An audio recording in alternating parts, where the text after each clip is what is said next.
मेवाड़ के राणा रतन सिंह ने अपनी पत्नी रानी पद्मिनी का चेहरा दिल्ली के सुल्तान अलाउद्दीन खिलजी को पानी और कांच में दिखाया।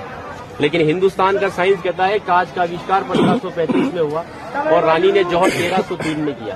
तो 237 साल पहले अपने हिंदुस्तान में कांच और मिरर नहीं थे। और अलाउद्दीन खिलजी के साथ में पर्सनल राइटर आया था जिसका नाम था अमीर खुसरो, जिसने उस समय किताब लिखी थी तारीख अलाई। उसने लिखा था कि मेवाड़ की महिलाओं ने अपने सतीत्व धर्म के खातिर जौहर किया और राजपूत कभी भी कॉम्प्रोमाइज करना नहीं चाहते थे। चित्तौड़ के ऊपर युद्ध होने का सबसे बड़ा रीजन था व्यापार, क्योंकि हिंदुस्तान में कभी भी कोई भी मुस्लिम कम्युनिटी पहले नहीं था। ये सभी जो आते थे अफगानिस्तान तुर्किस्तान से आते थे और आते कहाँ थे तो समुद्र के पास में आते थे। कभी प्लेन तो थे नहीं ना, तो इधर नजदीक पड़ता है गुजरात और ये जाते थे दिल्ली। तो इधर पड़ता है दिल्ली, उनको क्रॉस करना पड़ता था ये मेवाड़।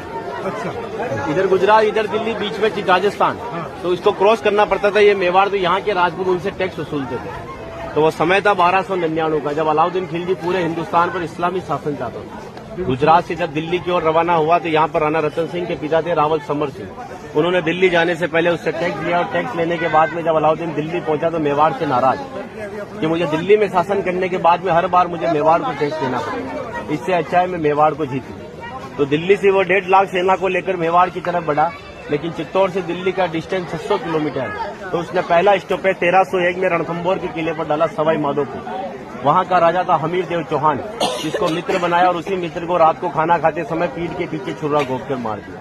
उनकी पत्नी थी रंग देवी। हिंदू धर्म के अंदर रात में चिताएं नहीं जलती, तो वहां की महिलाओं ने पानी में कूदकर जल जौहर कर लिया, बच्चियों ने, सभी ने। लेकिन सुबह ये हुआ कि डेड बॉडियां तैर कर ऊपर आई तो आक्रांताओं ने डेड बॉडियों को निकालकर महिलाओं की बॉडी में बच्चों के साथ में रेप करके उनके बॉडी पार्ट्स को काटकर नग्न अवस्था में रणथंभौर के किले के बाहर लटका दिया, ताकि ये संदेश चित्तौड़ पहुंच जाए और चित्तौड़ की रानी पद्मिनी किले को छोड़कर दूर चली जाए।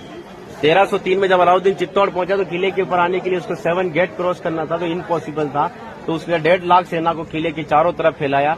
8 महीने के बाद में किले के ऊपर खाने की कमी आई तो रानी पद्मिनी के चाचा भतीजा गोरा और बादल ने राणा रतन सिंह से कहा कि हमारा राशन खत्म हो रहा है और जब ये भूखे और कमजोर सेना से हम युद्ध करवाएंगे तो ये युद्ध नहीं कर पाएंगे। रतन सिंह को बातचीत के लिए 7 गेट के नीचे भेजा तो अलाउद्दीन खिलजी ने उनकी गर्दन पर तलवार रखकर झुकने के लिए कहा, लेकिन मेवाड़ का राजपूत सर कटाने के लिए मंजूर होता है लेकिन सर झुकाने के लिए कभी मंजूर नहीं हुआ। राणा रतन सिंह को धोखे से बंदी बनाया और रानी पद्मिनी को संदेश भेजा कि आप हमारे दिन का स्वीकार करो, हम दिल्ली चलेंगे। रानी पद्मिनी कहती है जो नरसंहार तुमने 2 साल पहले रणथंभौर के किले में किया तो यहाँ की महिलाओं के साथ में भी वही होगा। इस वजह से जहाँ मैं जाऊंगी वहाँ ये वीरांगनाएं चलेगी। 2 महीने का समय लिया। अलाउद्दीन खिलजी ने 700 डोलियां किले की ओर भेजी, लेकिन रानी पद्मिनी को पता था कि मेवाड़ में घूंघट सिस्टम है, तो हर एक सोल्जर को लेडीज पोशाक पहनाकर तलवार और भालों के साथ में उस पालकी में बिठा दिया और रानी